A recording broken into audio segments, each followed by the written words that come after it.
একদিন এক বৃদ্ধা বাতাসের বিরুদ্ধে অভিযোগ নিয়ে হযরত দাউদ আলাইসাল্লামের দরবারে আসলেন। তিনি বললেন, হে আল্লাহর নবী ও রাজ্যের বাদশাহ, আমি অত্যন্ত দরিদ্র একজন বৃদ্ধা। আমার গৃহে কয়েকটি ছোট ছোট ছেলে মেয়ে আছে। আমি তাদের খাওয়ার জন্য কিছু গম পিষে আটা মাথায় করে নিয়ে আসছিলাম। হঠাৎ করে বাতাস এসে আমার সব আটা উড়িয়ে নিয়ে গেল।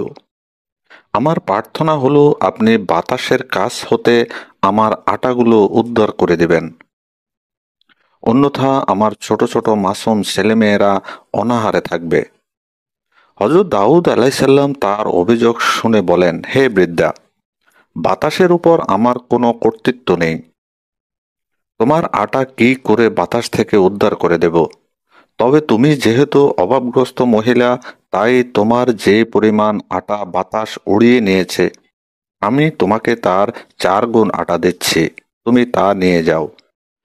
বৃদ্ধা খুব আনন্দের সাথে সম্মত হলো। হযরত দাউদ আলাইসাল্লাম তাকে পূর্ণ এক বস্তা আটা দিয়ে বিদায় করে দিলেন। বৃদ্ধা খুশির সাথে আটা নিয়ে গৃহে চলল।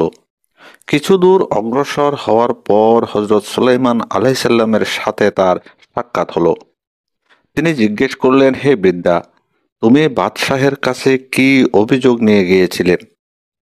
বৃদ্ধা বলল, আমি বাতাসের বিরুদ্ধে নালিশ করতে গিয়েছিলাম, কিন্তু বাদশাহ সেই অভিযোগের বিচার না করে আমাকে এক বস্তা আটা দিয়ে দিলেন। হযরত সুলাইমান আলাইসাল্লাম বৃদ্ধাকে বলেন, তুমি পুনরায় বাদশাহের দরবারে ফিরে গিয়ে বলো যে আমি আটা চাই না, বিচার চাই। এই পরামর্শ অনুযায়ী বৃদ্ধা হযরত দাউদ আলাইসাল্লামের দরবারে পুনরায় বিচার প্রার্থী হলো। হযরত দাউদ আলাইসাল্লাম বুড়ির কাছে জানতে চাইলেন, কে তাকে এই পরামর্শ দিয়েছে। বৃদ্ধা অত্যন্ত ভয়ে ভয়ে বলল, বাদশাহজাদা সুলাইমান আলাইসাল্লাম আমাকে এই কথা শিখিয়ে দিয়েছেন। তখন তাকে ডেকে এনে বাদশাহ বলেন, হে সুলাইমান, তুমি যে বৃদ্ধাকে আমার কাছে ফেরত পাঠিয়ে দিলে, এখন বলো দেখি আমি কিভাবে বাতাস হাজির করে তার বিচার করতে পারি। হযরত সুলাইমান আলাইসাল্লাম বলেন, হে আমার পিতা, আপনি তো শুধু রাজ্যের অধিপতি নন, আপনি আল্লাহর মহা সম্মানী নবীও বটে। আপনার দোয়ায় নিঃসন্দেহে বাতাস আপনার সামনে হাজির হতে বাধ্য হবে। হে পিতা, আমার ভয় হচ্ছে যে কেয়ামতের দিন বৃদ্ধা যখন আপনার বিরুদ্ধে অভিযোগ নিয়ে আল্লাহর দরবারে হাজির হবে, তখন আপনি দুনিয়াতে তার অভিযোগের বিচার না করার অপরাধে অপরাধী সাব্যস্ত হবেন। পুত্রের কথায় হযরত দাউদ আলাইসাল্লাম বাতাসকে উপস্থিত করার জন্য আল্লাহর দরবারে দোয়া করলেন। আল্লাহ হযরত দাউদ আলাইসাল্লামের দরবারে উপস্থিত হওয়ার জন্য বাতাসকে হুকুম করলেন। আল্লাহর হুকুম পেয়ে বাতাস হযরত দাউদ আলাইসাল্লামের দরবারে হাজির হলো। তিনি বৃদ্ধার অভিযোগ সম্পর্কে বাতাসের কি বলবার আছে জিজ্ঞেস করলেন। বাতাস বলল, আমি আল্লাহর নির্দেশ অনুসারে বৃদ্ধার আটা উড়িয়ে নিয়েছি, স্বেচ্ছা প্রণোদিত হয়ে কিছুই করিনি। ঘটনাটা ছিল এই রকম। একখানা বিরাট জাহাজ বহু মালপত্র এবং যাত্রী নিয়ে বিশাল সমুদ্র পাড়ি দিচ্ছে। হঠাৎ এই জাহাজের তলদেশে একটি ছিদ্র হয়ে তা ডুবে যাওয়ার উপক্রম হয়েছিল। তখন জাহাজের যাত্রীরা কান্নাকাটি শুরু করলো এবং আল্লাহর নামে এইরূপ মানত করলো, হে আমাদের রব, আপনি আমাদের প্রাণ রক্ষা করলে এই জাহাজের সমুদয় সম্পদ আমরা আপনার পথে বিলিয়ে দেব।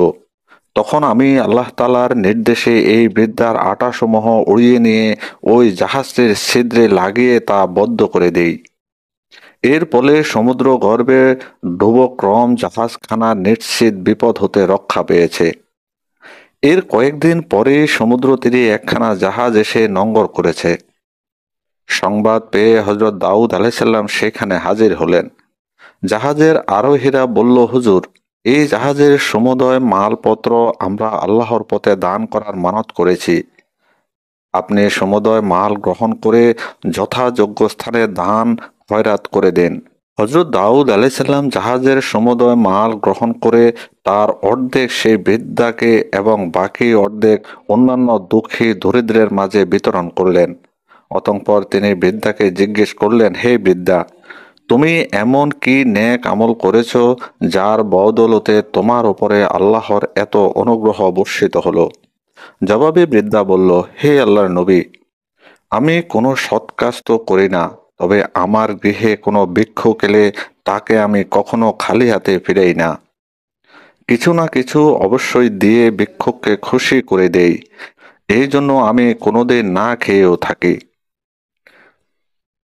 সেদিন একটি ভিক্ষুক এসে তার ক্ষুধার্ত থাকার কথা জানালো। তখন গৃহে সকলের খাওয়া হয়ে গিয়েছিল, কেবলমাত্র আমি খাওয়ার বাকি ছিলাম। নিজের জন্য যে দুইখানি রুটি রেখেছিলাম তাই তাকে দিয়ে দিলাম। রুটি দুইখানি খেয়ে সে বলল, ক্ষুধা তো নিবৃত্ত হলো না, আরো দুইখানা রুটি দিন। ঘরে তখন রুটি ছিল না, এমনকি আটাও ছিল না যে রুটি প্রস্তুত করে দেব। গৃহে কিছু গম ছিল। অগত্যা ভিক্ষুককে বললাম, বাবা তুমি একটু অপেক্ষা করো, গম পেষে আনতেছি, একটু পরেই তোমাকে রুটি প্রস্তুত করে দিতে পারবো। তখন ভিক্ষুক অপেক্ষা করলো। আমি গিয়ে গম পেষে আটা নিয়ে গৃহে প্রত্যাবর্তন করছিলাম। আমার সেই আটাগুলোই বাতাস উড়িয়ে নিয়ে গেল, যার বিচার আমি আপনার দরবারে দিয়েছিলাম। আমি এখন বুঝতে পারলাম, মহান আল্লাহ আমাকে এই আটার পরিবর্তেই দয়া পরবশ হয়ে এই মালগুলো দান করলেন।